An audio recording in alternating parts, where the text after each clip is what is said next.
आप सभी का बहुत बहुत स्वागत है। कक्षा 10वीं वाले विद्यार्थी जितने भी हमारे साथ जुड़े हुए हैं, आपके लिए मैं लेकर आ चुका हूं 32 नंबर के वस्तुनिष्ठ प्रश्न आपकी परीक्षा के 2 दिन पहले। दोस्तों, इनको आप याद कर लीजिए एक एक प्रश्न को। चलिए बात करते हैं सही विकल्प की। राजनीति किसने सीख ली है? तो ये आपका पहला प्रश्न है, राजनीति किसने सीख ली है। इसमें आपको बता देना है कृष्ण ने सीख ली है। हास्य रस का स्थायी भाव आपको बताना है। हास होता है। समास के कितने प्रकार है? तो समास के 6 प्रकार हैं। भोलानाथ के ललाट पर कौन सा तिलक सुशोभित है? तो भभूत का तिलक सुशोभित है। संचारी भाव की संख्या कितनी है? तो 33 है। ये तो आपके ऑब्जेक्टिव टाइप प्रश्न हुए। ठीक है, देखिए छठा प्रश्न और इसमें बच रहा है, गोपियाँ किसे बड़भागी कह रही है? तो कृष्ण को बड़भागी कह रही है।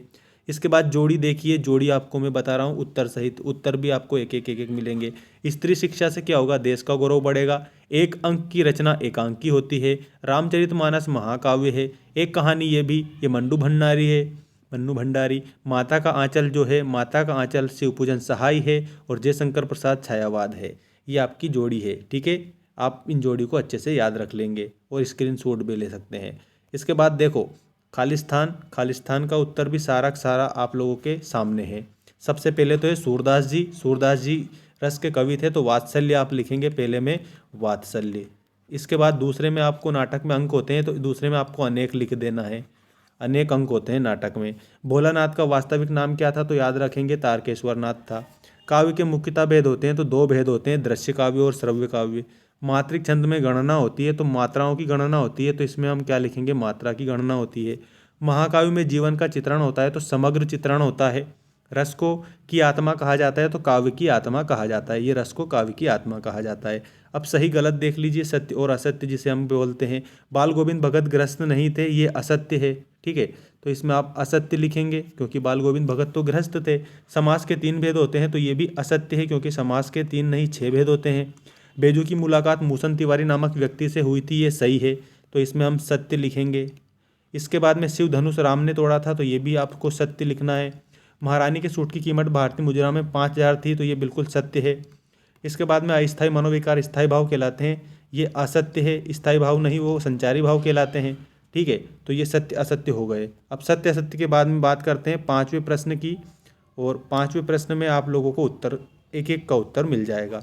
रचना के आधार पर वाक्य के कितने भेद होते हैं? तो आपको बताना है 3 भेद होते हैं रचना के आधार पर।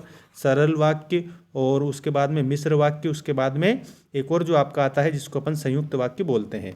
विभक्त रस का स्थायी भाव जुगुत्सा होता है, जुगुत्सा या फिर घृणा। ठीक है, इस प्रकार से। रिपोर्ताज किस भाषा का शब्द है? तो रिपोर्ताज फ्रांसीसी भाषा का शब्द है। रिपोर्ताज फ्रांसीसी भाषा का शब्द है। नेताजी सुभाष चंद्र बोस की प्रतिमा कहाँ पर लगी थी? तो याद रखेंगे कस्बे के चौराहे पर।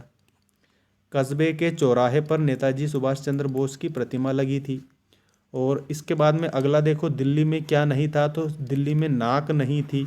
और चांदनी रात के बाद क्या आती है? तो याद रखना काली रात या अंधेरी रात आती है। ठीक है, काली रात। सीता स्वयंवर में लक्ष्मण किसके साथ गए थे? तो यहाँ मैं लिख रहा हूँ उत्तर विश्वामित्र के साथ गए थे। विश्वामित्र गुरु थे उनके, उनके साथ में गए थे वो। ठीक है, तो ये आप लोगों को मैंने बता दिए 32 अंक के पूरे वस्तुनिष्ठ प्रश्न। और इसके अलावा और भी ये प्रश्न हैं, इनको भी आप देख सकते हैं। ठीक है, देखो एक प्रश्न का उत्तर और मैं बता देता हूँ आप लोगों को। अलंकार किसे कहते हैं? यहाँ लिख देता हूँ, काव्य की शोभा बढ़ाने वाले धर्म को अलंकार कहते हैं। काव्य की शोभा बढ़ाने वाले धर्म को अलंकार कहते हैं। बढ़ाने वाले धर्म को अलंकार कहते हैं। ठीक है, ये इस प्रकार से।